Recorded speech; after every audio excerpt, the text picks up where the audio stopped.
예, 안녕하세요. 세뇌 탈출입니다. 오늘은 제가 아시아 태평양 자유시민동맹 그 세미나에 있다가 이제 저녁에 시작을 하네요. 좀 늦었습니다. 죄송합니다. 돌이켜 보면, 그러니까 우리가 이제 뭐라 그럴까요? 이 중국의 그 전체주의 반동, 그 다음에 북한의 전체주의 대량학살 사교, 그리고 여기 대한민국의 문재인 586 집단의 유사 전체주의, 이 전체주의 3종 세트와의 싸움인데, 이 싸움에서 그 가장 중요한 것은 결국 미중 전쟁입니다. 오늘 뭐 이제 신강 위구르에서 온 분, 홍콩에서 온 분, 또 일본에서 온 분, 대만에서 온 분, 다 이런 분들도 이구동성으로 말하는 게 결국 트럼프 때의 그 시작된, 그러니까 미중 전쟁, 미국과 중국 사이의 대립, 이것이 판을 바꿨다. 그리고 이게 쉽게 끝나지 않는 게임이기 때문에 결국 아시아가 전체적으로 자유화된다. 이런 얘기를 오늘 같이 했었습니다. 기운나는 날이었고요. 그걸 준비해 주신 도의원 총장, 또 노재봉 총리님, 그리고 조성환 교수님께 감사 말씀 여쭙니다. 자, 그런데 우리는 참 이 아시아 말하자면 자유와 이 전체주의 3종 세트와의 싸움에서 이 한반도가 핵 중의 핵이죠. 북한이 미군 혹은 미군이 주도하는 다국적군에 의해서 전면적으로 접수 해방되고, 또한 휴전선 남쪽에서 이 문재인 586 집단의 권력이 박탈되면, 그러면 이 싸움은 이 중국에 대한 중국 자유화를 겨냥한 이 궁극적 싸움은 완전히 양상이 달라지게 됩니다. 그게 큰 분수령이거든요. 그래서 참 어려운 분수령입니다. 이 싸움이 굉장히 민감하기 때문에 우리나라에 이제 널로 먹으려 그러는, 공짜로 먹으려 그러는 짝퉁 우파, 짝퉁 보수들은 왜 트럼프가 우리한테 입맛에 꼭 맞게 해주지 않고 사사건건 우리랑 어깃장을 놓냐, 이렇게 이제 이 반 트럼프로 위장된 반미 투쟁을 하고 있어요. 조선일보 오늘 기사 같은 거 보면 뭐 5조 그 방위분담금 요구에 대해서 천문학적이라는 형용사를 쓰거나 혹은 과도한이라는 형용사를 쓰는데, 그게 천문학적인지 과도한지 근거는 아무데도 제시가 안 됩니다. 제가 제시하는 근거, 즉 다시 말하자면 대한민국 국군 1인당 유지비용 곱하기 미군 숫자 하면 그게 한 5조쯤 나옵니다. 저는 그게 맞는 가격이다. 우리가 가격이 이게 비싸냐 싸냐 얘기할 때는 근거가 있어야 될 거 아니에요. 기준은 없고 그냥 천문학적 과도한, 아니 뭐 청년 실업이니 뭐니 해서 막 수십 조씩 퍼주놓고 애들 고등학생들 중고등학생들 초중고등학생들 급식 먹인다는데 뭐 매년 수조씩 쓰면서 그거 한 7, 8조 쓸걸요. 그러면서 이런 거는 천문학적이라 그래요. 그게 조선일보가 그래요. 중앙일보가 그러고 동아일보가 그래요. 그러니까 거지근성이죠. 거지죠, 이게. 자존심도 아무것도 없는. 아니, 상대방이 가격이 비싸다는, 가격이 비싼 근거를 내놔야 될 거 아니에요. 근거는 하나도 못 내놔. 자, 대한민국의 이 주류 제도권의 상류층이라는 거는 지도층이 아니라 포식자입니다. 그 최상의 포식자는 조중동이고, 차상위 포식자는 그 밑에서 봉사하는 김무성, 유승민을 비롯한 정치인들, 이른바 야권 정치인들입니다. 그리고 이제 우리 국민들은 그러한 포식자들이 세뇌해서 개돼지로 만들어서 가끔씩 잡아먹는 먹이에 지나지 않습니다. 그게 비참한 현실입니다. 자, 이걸 뚫고 나가야 돼요, 우리가. 이걸 뚫고 나가야 됩니다. 그래서 이 썩은 아전 나부랭이, 썩은 성리학 나부랭이 근성을 우리나라 상류층으로부터 완전히 뺏어야 됩니다. 세탁해내야 됩니다. 자, 그래서 오늘은 거대한 캠페인에 대해서 말씀을 좀 여쭙고자 합니다. 아시다시피 지금 당면의 싸움은 공수처에 묶여 있습니다. 그런데 공수처 싸움은 뭐 잘 싸우거나 못 싸우거나, 잘 싸우면은 12월 3일 얘들 감히 상정 못하고 우리가 넘길 수 있고, 못 싸우게 되면 상정되면서 이제 통과돼 가지고 대한민국이 나치국가 비슷하게 돼서 우리가 더 싸워야 돼요. 따라서 이 당면 이슈, 공수처 당연히 가야 되는 거고, 그리고 조직을 준비해야 됩니다. 이 핵심은 뭐냐면 결국 자유시민의 자치 능력에 있습니다. 우리가 자치 능력을 키우지 않았기 때문에 각 선거구에서 민노총, 전교조, 또 친북스럽고 종북스러운 자들이 선거구별로 국회의원들을 압박하고 목을 쥔 지가 20년, 30년 됩니다. 그것 때문에 시간이 지날수록 국회의원 그 대수가 늘어갈수록 점점 더 국회의원들이 쫌팽이들이 된 거예요.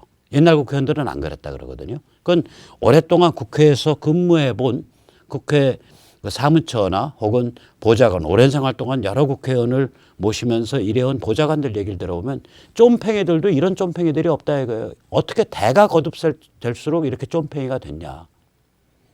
근데 이게 국회의원 그럼 싹 물갈이 하면 되냐? 물갈이해서 철딱선이 없는 이른바 청년, 철딱선이 없는 이른바 여성, 철딱선이 없는 이른바 새 얼굴, 이걸로 물갈이 한들 또 별것도 없어요. 왜냐, 우리가 사상과 정신과 상징을 안 키웠기 때문에 인재가 안 키워진 거예요. 자, 그런 면에서 오늘 이제 그런 비참한 마음을 극복을 하고 우리가 과연 무엇을 준비해야 될까? 그것을 한번 오늘 살펴보기로 하겠습니다. 자, 거대한 캠페인이죠. 이름은 가칭 자유의 방패, 프리덤 이지스라고 달았습니다. 자유방패 2020.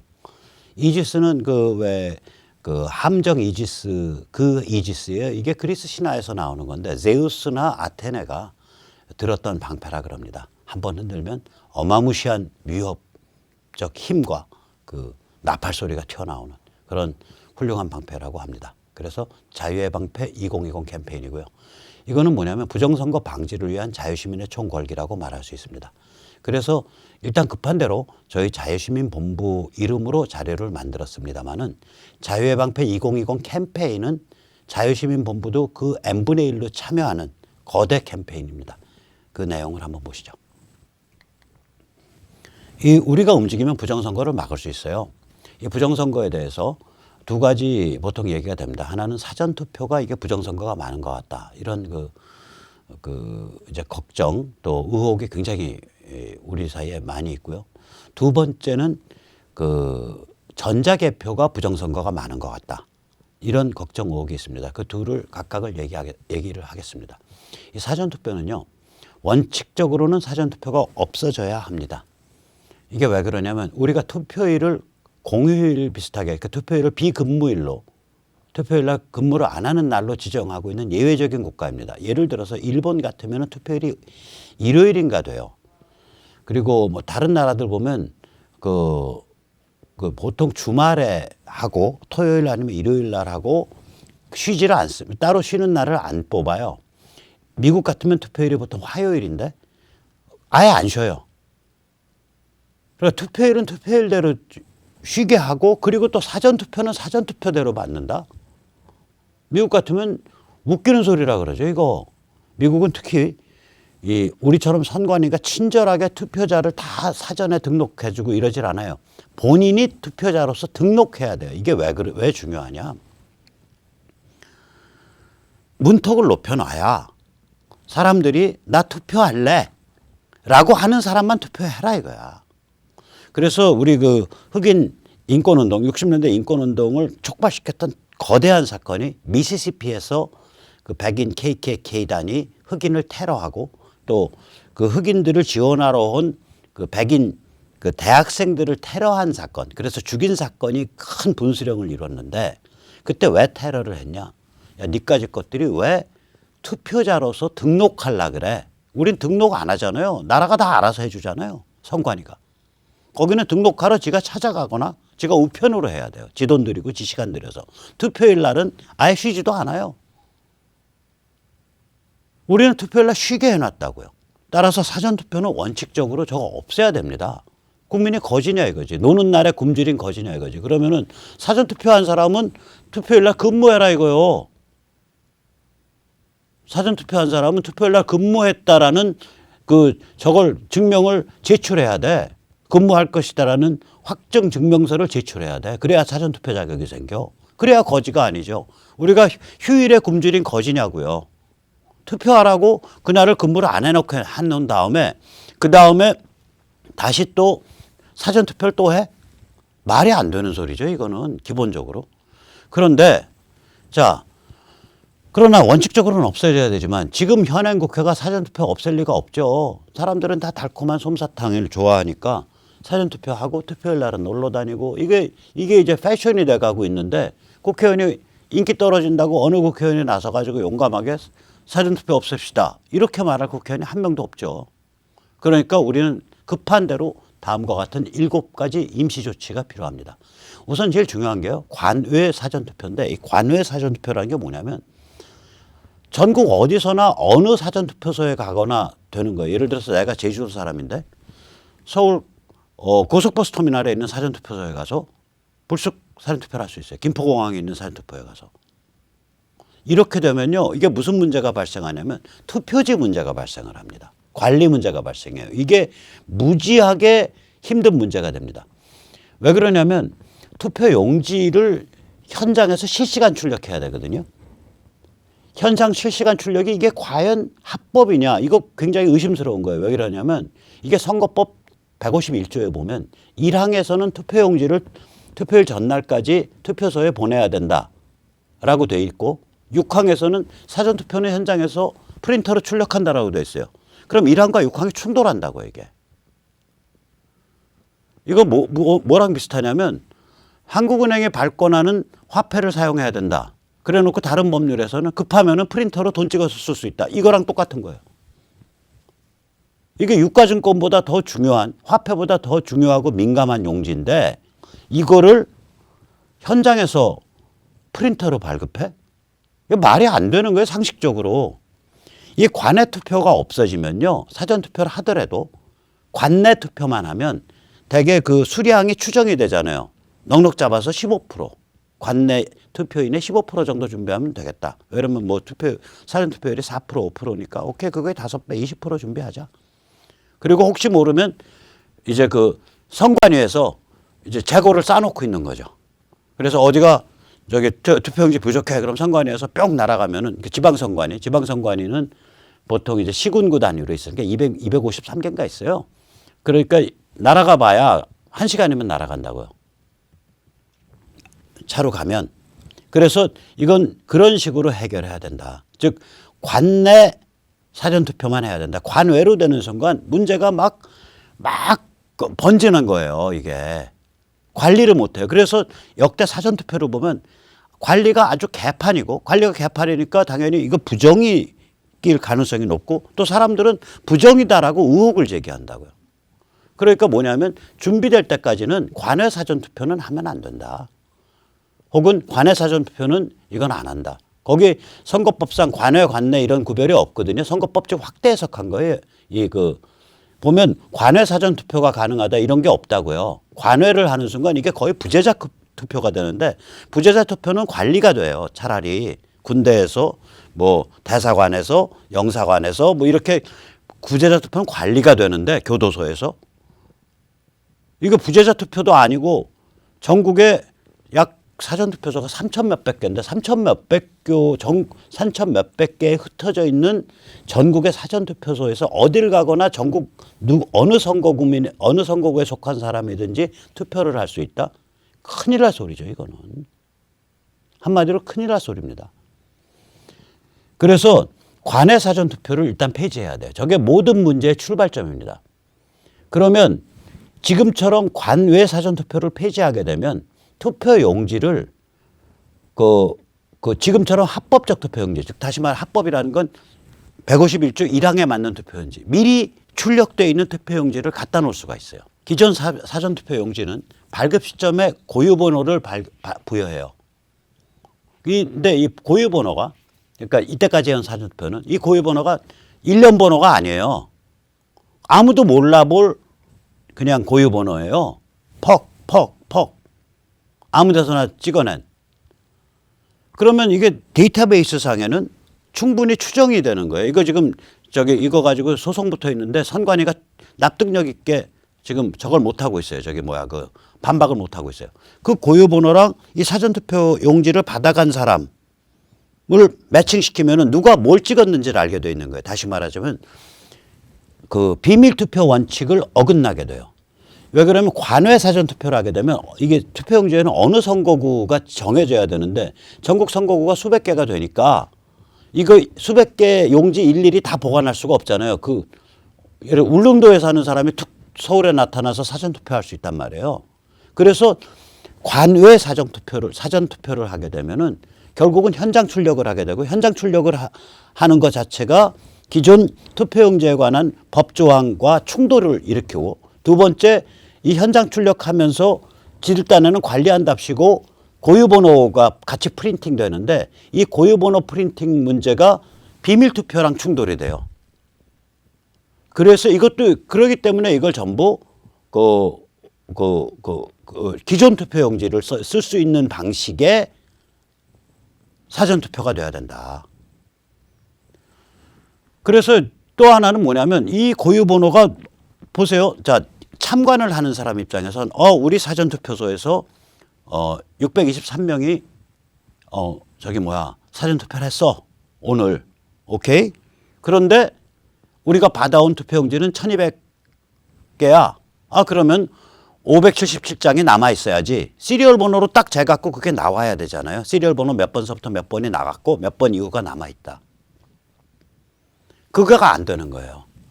이 고유번호가 아주 이상하게 발급되기 때문에 그래서 이제 그게 뭐냐면은 합법적 투표용지를 사용해야 된다. 즉 관내 투표만 가능할 수 있도록 기존 투표용지, 기존의 선거일 날 쓰는 투표용지랑 비슷해야 된다. 기존의 사전 투표용지는 불법이에요. 그 다음에 이게 어느 사전 투표소에 몇 명이 사전 투표를 할지 모르는 거 아니에요. 예를 들어서 생각을 해보세요. 투표자 편의를 위해서 서울역에다가 사전투표소를 설치하고 오가는 사람이 다 투표하게 한다. 말은 좋지. 근데 거기 전국적으로 몇 명이 다닐지 모르니까 사전투표가 얼마큼 될지 모르는 거예요. 그러니까 무슨 짓을 해놨냐면 여기서 선거법상엔 투표함을 쓰게 돼 있거든요. 자루에다 담게 돼 있어요. 자루에다 담는다고 이 사람들이. 선거함 몇 개 준비해야 될지 모르니까 자루로 바꿔버린 거예요. 지들 마음대로 선관위가. 그러면 이거는 불법이라고요. 왜냐면 선거법 어디에 봐도 자루란 얘기는 없어요. 투표함이지. 불법이라고 이거. 그 다음에 사전투표소 참관 및 사전투표함의 경우에 이게 원칙적으로 이게 자유 촬영이 가능해야 되거든요. 봉인을 한 다음에 사인한 거 촬영해내야 되잖아요. 내 사인을 누가 변조했으면 야 내가 사인한 거랑 다른데 하고 나중에 얘기할 수 있어야 되잖아요. 참관인이. 이게 자유 촬영을 막는 악습을 갖고 있어요. 투표소 안에서는 촬영 못합니다. 촬영 못하긴 왜 못해. 표 찍은 거를 촬영을 못해야지. 투표 다 끝나고 나서 투표함 봉인할 때는 이미 투표 다 끝났고 그건 당연히 촬영해야죠. 그 현장에서 이건 아각거리고 싸워야 돼요. 그 다음에 사전투표에서 지방선관위 사무실로 매일 사전투표일 매일 마감되고 나서 이동하거든요. 이거 에스코트 해야 됩니다. 이동 중에 무슨 짓이 벌어질지 몰라요. 그 다음에 지방선관위에 그럼 사전투표함이 모일 거 아니에요. 이거를 보관하는 장소를 제대로 만들어줘야 돼요. 그리고 CCTV 녹화가 100% 돼야 돼요. 중간중간 이가 빠지면 안 돼요. 이게 지금 안 되고 있어요. 그러면 지방선관위 따고 들어가서 거기서 투표함 바꿔치기 하면 어떡할 거냐 이거지. 네 번째, 마찬가지죠. 사전투표함 보관장에 대한 감시, CCTV와 사람이 직접 감시하는 거, 그게 같이 이루어져야 된다. 다섯 번째, 사전투표함에 지방선관위, 사전투표함이 그 다음에 이제 개표일 날 지방선관위에서 개표소로 이동해요. 그때 또 에스코트 해줘야 돼요. 이 정도 조치를 취해야 사전투표에 관한 의혹이 없어지고 우리가 이제 불법 선거를 막을 수 있는 거예요. 안 그러면 이상한 좌파 단체가 시민의 감시 이래가지고 끼어들어와서 별짓을 다 할 수 있는 거예요, 이게. 그러면 이제 공무원 노조에 속한 사람인지 좀 색깔이 이상한 사람, 이상한 공무원들은 지는 직접 일 안 하고, 난 7시에서 9시까지 여기 밥 좀 먹고 잠깐 사람 좀 만나고 올 테니까 잘 지켜주세요 하고 나가버려. 그 2시간 동안 무슨 일이 벌어질 거냐고요. 나중에 발각되면 저는 밥 먹고 왔는데요. 거기다가 특달같이 이제 민변이나 이런 데 붙어서 거기에서 있었던 뭐 이른바 시민의 뭐 어쩌고 저쩌고 하는 이상한 그 이른바 명목상의 감시단체 변호할 거고, 이 사람들 죄 없어 괜히 그러지 마. 마녀 사냥하지 마. 거기 공무원 변호할 거고. 이런 거를 막아내려면 지금 앞에 열거한 이 정도 조치가 취해져야 돼요. 자, 이 정도 조치를 취할 수 있으면 당연히 전자개표에 관한 불법도 막아낼 수 있습니다. 이거 어떻게 막냐? 첫째, 투표소 참관 및 투표소 아주 눈 부릅뜨고 참관해야 되고요. 투표함을 봉인할 때 봉인 사인을 해놓고 거기 서명하게 돼 있거든요. 그 자유 촬영을 해야 돼요. 그 촬영 막으면 멱살 잡고 싸워야 돼요. 그거 막으라는 얘기 법에 어디도 없어요.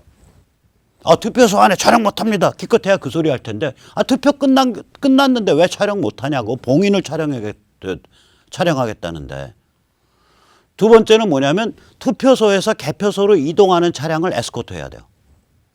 세 번째는 개표 및 검표를 참관하면서 예를 들어서 한 투표소에서 나온 건 계속 한 묶음으로 묶어둬야 돼요. 그래서 나중에 개표 다 끝난 다음에 임의표본, 예를 들어서 투표소 개수가 그 지방 그 개표소에서 다룬 투표소의 개수가 뭐 100개다. 그럼 오케이. 그 중에 5개에 해당하는 투표소에 거기에 해당하는 묶음들 다 뽑아가지고 수개표한 다음에 맞춰보겠다 이거예요. 근데 그 5개가 어디 걸릴지 몰라. 그렇기 때문에 저렇게 되면은 저쪽에서 그걸 못해요. 장난을 못 쳐요. 그래서 만약에 사고 났다 그러면은 그럼 다 수개표. 이런 방식으로 해서 이 전자개표 막아야 됩니다. 막아낼 수 있습니다. 전자개표를 둘러싼 그러니까 이 부정 가능성은 이렇게 우리가 눈 부릅뜨면 막아낼 수 있어요. 그러니까 우리가 전자개표 안 된다 그러면 보통 사람들이 들으면 좀 음모론 같이 듣거든요. 전자개표 해라 이거야. 그 대신에 우리가 무지막지한 자유시민들이 달라붙어서 전자개표의 부정을 원천적으로 막겠다. 그럼 우리가 당당해지잖아요. 그래서 우리가 열심히 하면 막을 수 있습니다. 얼마 정도 사람이 들 거냐 한번 대충 따져볼게요. 이 초대형 자유시민 캠페인인데 이걸 연인원이라는 건 이제 그 사업하는 사람들은 맨데이라고 불러요. 맨데이는 뭐냐? 백모 박성현이 나흘 동안 나가서 예를 들어서 자원봉사를 했다. 그러면 한 명이 아니라 4명입니다. 그러니까 4man day입니다. 이 연인원으로 계산해서 한 12만 명 규모입니다. 이때 명은 연인원 맨데이입니다. 자, 전국 사전투표소가 몇 개냐? 이거 약 3,500개소 됩니다. 이거 못 느리게 해야 됩니다. 줄이면 줄였지 이거 느렸다가 큰일 납니다. 그다음에 투표일이 2일이라 그러더라고요. 그러면 3,500 곱하기 2, 그다음에 한 투표소에 3명 나가 있다. 그러면 2만 1,000명 됩니다. 이게 2만 1,000명. 그다음에 전국 사전투표함 보관하고 있는 지방선관위, 이게 이제 사전투표함 보관장이죠. 이게 약 250개소입니다. 보관일이 5일이고 여기에 눈부릅 뜨고 지키는 사람들 왔다 갔다 하면서 봉인 안 뜯어졌나 제대로 그러니까 봉인 뜯는 거는 투표함이 들어갈 때하고 투표함이 나올 때, 투표함은 이제 개표소로 이동하는 날은 나오거든요. 그때만 봉인 뜯는 거예요. 그게 3인이 붙었다. 그럼 이게 3,750명입니다. 연인원으로. 그러니까 어떤 한 사람이 계속해서 이 사전투표함 보관 지방선관위만 계속 다니면서 한다. 그러면은 3일 동안 보관이 5일 동안 계속 한다. 한 사람이. 그래서 5man day. 연인은 5명 역할을 했다. 그러면 3,750명 나누기 5가 되겠죠. 그러면 한 600명 정도 되겠죠. 근데 그런 보장이 없으니까 연인원으로 계산한 겁니다. 그다음에 전국 선거일 투표소가 전국적으로 14,000개 정도 깔립니다. 이건 당일 하루 가고 4명이라 그러면 64,000명 됩니다. 그다음에 17개 광역 상황실이 17개소 곱하기 전체 기간 7일 곱하기 4개조 곱하기 3인 하면 1,428명 됩니다. 왜 7일이냐? 사전투표 시작하기 전날부터 시작해서 개표까지. 이 상황실 뭐냐? 지키고 앉아있는 거죠.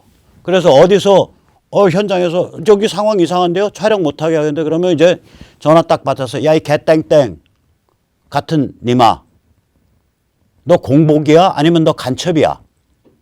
너 이름 뭐야? 녹음하면서. 그러니까 욕설하면 안 돼요. 녹음하면서. 이거 녹음 중이거든. 너 법률상 이건데 너 이거 왜 맘대로 해? 누가 너한테 그런 권한 줬어?